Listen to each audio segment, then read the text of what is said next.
ಸರಿ, ವಯನಾಡಲ್ಲಿ ಭೂಕುಸಿತ ಆಗಿದೆ ಸರ್. ಅದೇ ಮಾದರಿಯಲ್ಲಿ ಕರ್ನಾಟಕದ ಪಶ್ಚಿಮ ಘಟ್ಟಗಳಲ್ಲೂ ಆತಂಕ ಇದೆ ಅನ್ನೋದು. ಮಳೆ ಏಕಾಏಕಿ ಬಂದಿದ್ದರಿಂದ ಎಲ್ಲ ನಮ್ಮಲ್ಲಿ ಆಗುಂಬೆ, ಶಿರಾಡಿ, ಚಾರ್ಮುಡಿ ಘಾಟ್ನಲ್ಲಿ ಆತಂಕ ಅದು ಮೂರೇ ಇರೋದು. ನಿನ್ನೆಯಲ್ಲಿ ಚಾರ್ಮುಡಿಯಲ್ಲಿ ಒಂದು ಕಡೆಯಲ್ಲೋ ಒಂದು ಕಡೆನೋ ಆಗಿದೆ. ಅದು ಲಾಸ್ಟ್ ಟೈಮು ಆಗ್ತಿತ್ತು. ಅದು ಸ್ಮಾಲ್ ಅದು ಪೋಷನ್, ಹಂಗೇನು ದೊಡ್ಡ ಸಮಸ್ಯೆ ಏನಾಗಿಲ್ಲ. ಯಾಕೆ ಮಳೆ ಹೆಚ್ಚಾಗೋದ್ರಿಂದ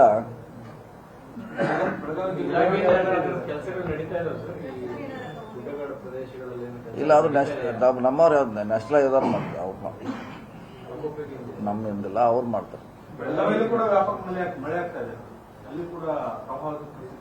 ಅದಾಗಿದೆ ಸ್ವಲ್ಪ ಖಾನಾಪುರ ಭಾಗದಲ್ಲಿ ಜಾಸ್ತಿ ಡಿಸ್ಟರ್ಬ್ ಆಗುತ್ತೆ. ಅದು ಬಿಟ್ಟರೆ ಬೇರೆ ಕಡೆ ಎಲ್ಲಿ ಕ್ಯಾಬಿನೆಟ್ ವಿಸ್ತರಣೆ ವಿಳಂಬ ಆಗ್ತಾ ಇದೆ ಅಂತ ಹೇಳಿ ಶಾಸಕರು ಅಸಮಾಧಾನ ಹೊರಹಾಕ್ತಾ ಇದ್ದಾರೆ. ಸಚಿವರಿಲ್ಲ ಅನ್ನೋದು ಮಳೆ ಅಡ್ರೆಸ್ ಎಜುಕೇಶನ್ ಸ್ಟಾರ್ಟ್ ಆಗಿದೆ, ಶಿಕ್ಷಣ ಸಚಿವರಿಲ್ಲ. ಏನ್ ಮಾಡ್ಲಿಕ್ಕಾಗಲ್ಲ, ತಡಿಬೇಕಲ್ಲ, ಆಗೋರು ತಡಿಲೇಬೇಕು. ಏನ್ ಮಾಡ್ಲಿಕ್ಕಾಗಲ್ಲ. ಈಗ ವರಿಷ್ಠರು ಎಲ್ಲ ಕೂಡ ಮೀಟಿಂಗ್ ಮಾಡಬೇಕು. ಒಂದು ತಿಂಗಳು ಆಯ್ತಲ್ಲ ಸರ್, 1.5 ತಿಂಗಳು ಆಗ್ತಾ ಬಂತ. ಒಂದು ತಿಂಗಳ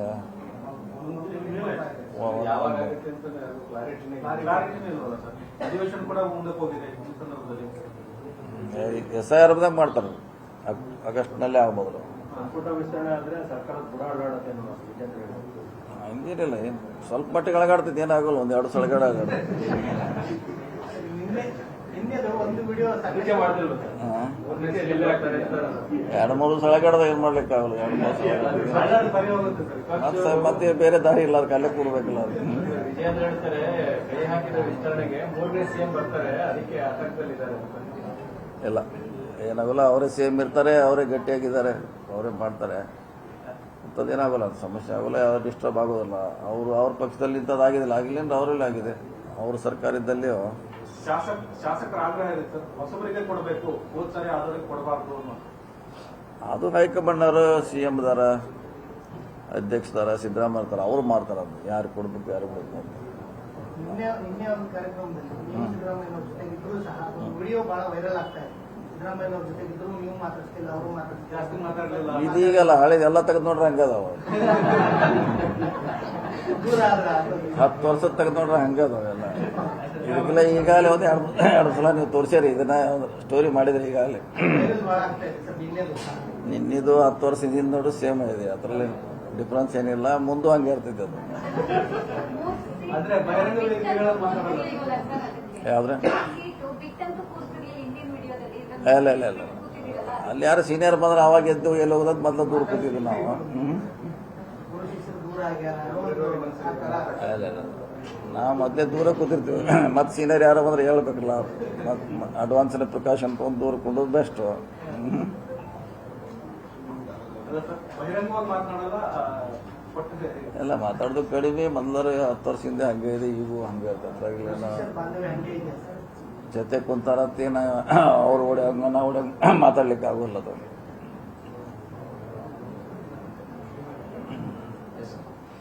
ಓಕೆ ಬೆಳಗಾವಿಯಿಂದ ಎಷ್ಟು ಮಂತ್ರಿಗಳು ಕೇಳೋದೇನಿಗೆ ಅವ್ರೆ ನಮ್ ಮಿನಿಮಮ್ 1 ಬೇಕೇ ಬೇಕಲ್ಲ.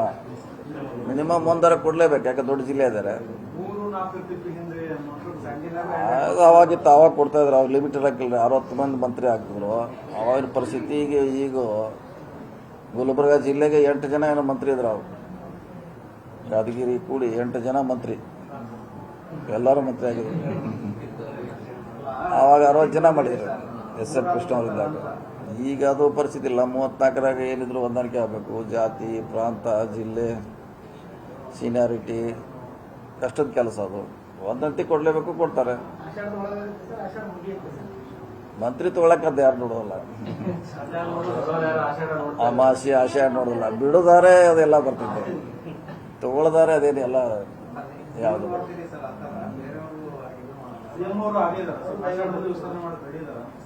ನೀವೇ ಕೇಳ್ಬೇಕು, ಅವ್ರನ್ನೇ ಕೇಳಿ, ನನಗಿರ್ಬೇಕು. ನಾಳೆದೆಲ್ಲ ಡಿವಿಷನ್ ಮೀಟಿಂಗ್ ಇದೆ ನಾಳೆ. ಈಗ ಕೆಪಿಸಿಸಿ ಕಾರ್ಯಾಧ್ಯಕ್ಷರು ಬದಲಾವಣೆ, ಪ್ರಚಾರ ಸಮಿತಿಗೆ ಅಧ್ಯಕ್ಷರು, ಜಿಲ್ಲಾಧ್ಯಕ್ಷರು ಮತ್ತೆ ಬ್ಲಾಕ್ ಅಧ್ಯಕ್ಷರು, ಇದೆಲ್ಲ ಯಾರು ಸಮರ್ಥವಾಗಿರ್ತಾರೆ ಅಂತ ನಮ್ದು ಡಿಮಾಂಡ್ ಅದೇ. ನಾವು ಹಂಗೆ ಹೇಳಿದ್ರಲ್ಲ, ಯಾರು ಕೆಲಸ ಮಾಡ್ತಾರೋ ಅವ್ರಿಗೆ ಅವಕಾಶ ಕೊಡಿ. ನಿನ್ನೆ ಕೂಡ ಅಧ್ಯಕ್ಷ ಅದನ್ನೇ ಹೇಳಿದ್ದಾರೆ, ನಾವು ಕೂಡ ಅದನ್ನೇ ಹೇಳ್ತಾ ಇದ್ದೀವಿ. ಸುಮ್ಮನೆ ಲಿಸ್ಟ್ ಹಚ್ಚೋದು ಬೇಡ ಯಾರು ಕೆಲಸ ಮಾಡ್ತಾರೆ ಅವ್ರಿಗೆ ಕೊಡಬೇಕು. ಮೊನ್ನೆ ಹೇಳಿದ್ರಲ್ಲ, ಅವ್ರ ಮನೆಗೆ ಹುಡುಕಿ ನಾವು ಅಧಿಕಾರ ಕೊಡಬೇಕು, ನಮಗೆ ಅರ್ಜಿ ಕೊಡೋದಲ್ಲ. ಯಾರು ಕೆಲಸ ಮಾಡ್ತಾರ ಅವ್ರಿಗೆ ನೀವು ಹುಡುಕಿ ಪ್ರಕ್ರಿಯೆನೇ ಆಗ್ತಿಲ್ವಲ್ಲ ಸರ್ ಕಾಂಗ್ರೆಸ್ ಪಕ್ಷದಲ್ಲಿ? ಆ ಪ್ರಕ್ರಿಯೆನೇ ಆಗ್ತಿಲ್ವಲ್ಲ ಈಗ ಆಗ್ತಿಲ್ಲ. ಈ ಫುಲ್ ಟೈಮ್ ಕೊಟ್ಟಿದಾರಲ್ಲ ಈ ಹೊಸ ಅಧ್ಯಕ್ಷರು, ಇವ್ರು ಬೇರೆ ಇಲ್ಲ ಅಲ್ಲ, ಅಧಿಕಾರ ಕಡೆ ಬರೋಲ್ಲ ಇವರು, ಫುಲ್ ಪಾರ್ಟಿ ಕಡೆನೇ ಇರ್ತಾರಲ್ಲ ಗಮನ. ಅದೇ ಅವ್ರ ಜೊತೆ ನೀವು ಕೈ ಜೋಡಿಸ್ತೀರಿ ಅಂತ ಈಗ ಆಲ್ರೆಡಿ ಜೋಡಿಸೋರಲ್ಲ, ಮತ್ತೇನು ಜೋಡಿಸಿದ್ರೆ ಕೆಪಿಸಿಸಿ ಪ್ರಚಾರ ಸಮಿತಿ ಅಧ್ಯಕ್ಷರು ಸರ್. ಇಲ್ಲ ಕೊಟ್ರಾಯ್ತು ಕೊಡ್ದಿಕಾಯ್ತು ನಾವು ಹೇಳೇವು, ನಾವು ಮಾಡ್ತೀವಿ. ಏನು ಅಧಿಕಾರ ಬೇಕಂತೇನು ನಮಗೇನಿಲ್ಲ ರೀ, ಕೆಲಸ ಮಾಡ್ತೀವಿ, ಅದೇನು ಪ್ರಶ್ನೆ ಇಲ್ಲ, ಕೆಲಸ ಮಾಡ್ತೀವಿ. ಜನಗಣತಿ ವರದಿನ ಇದಕ್ಕೆ ಅಧಿವೇಶನ ತನ್ನಿ ಅಂತ ಹೇಳಿಲ್ಲ. ಈಗ ಸುನೀಲ್ ಕುಮಾರ್ ಆಗ್ರಹ ಮಾಡಿದ್ದಾರೆ. ಯಾವ್ದ್ರೆ ಜನಗಣತಿ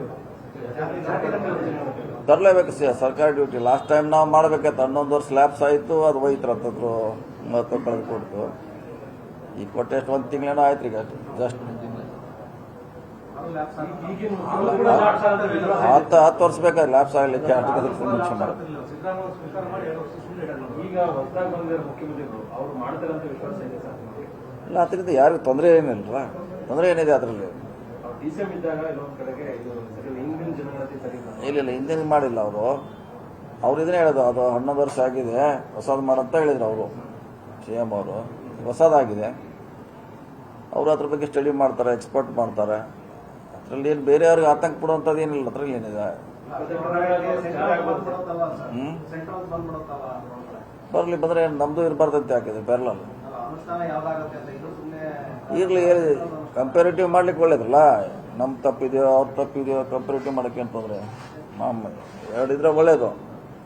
ಅವರು ಒಂದ್ಸಲ ತಪ್ಪಿರ್ಬೋದು, ನಾವು ತಪ್ಪಿರ್ಬೋದು, ನೋಡ್ಕೊಳ್ಳಿಕ್ಕೆ ಇನ್ನೊಂದು ಪರ್ಯಾಯ ನಮ್ಮ ಕೈಯಲ್ಲಿ ಇರ್ತದಂತ. ಧಾರವಾಡ ಜಿಲ್ಲೆಗೆ ಭೇಟಿ ಕೊಟ್ಟಿದ್ದೀವಿ ಸರ್. ಉಪಚುನಾವಣೆ ನೇತೃತ್ವ ವಹಿಸ್ಕೊಳ್ತೀರಾ ಸರ್? ಇಲ್ಲ, ಆ ಭೇಟಿಗೆ ಇದಕ್ಕೆ ಸಂಬಂಧ ಇಲ್ಲ. ಅದು ಚುನಾವಣೆ ಎಲ್ಲಿದ್ದಲ್ಲಿ ಮಾಡಲೇಬೇಕಲ್ಲ ಹೋಗಿ. ಉಸ್ತುವಾರಿ ಅಂತ ಎಲ್ಲಿ ಕೊಟ್ಟಿಲ್ಲ, ಉಸ್ತುವಾರಿ ಎಲ್ಲಿ ಕೊಟ್ಟಿಲ್ಲ ನನಗೆ. ನಾವೇ ಪಕ್ಷದ ಪರವಾಗಿ ಹೋಗಿ ನಾವೇ ಕೆಲಸ ಮಾಡ್ತೀವಿ ಅಷ್ಟೇ.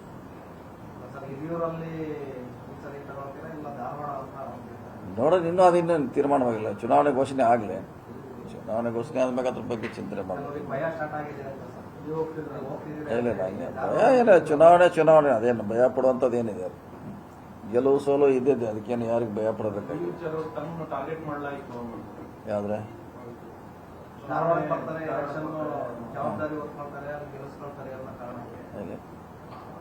ಇನ್ನು ಅದು ಚರ್ಚೆ ವಿಷಯ ಅಷ್ಟಲ್ಲ. ಇನ್ನು ಚುನಾವಣೆ ಇನ್ನೂ ಘೋಷಣೆ ಆಗಿಲ್ಲ, ಆದಾಗ ನೋಡೋಣ. ಅದು ಬಂದಾಗ ಅದ್ರ ಬಗ್ಗೆ ಪಾರ್ಟಿ ಪರವಾಗಿ ಮಾಡ್ತೀವಿ ಖಂಡಿತವಾಗಿ.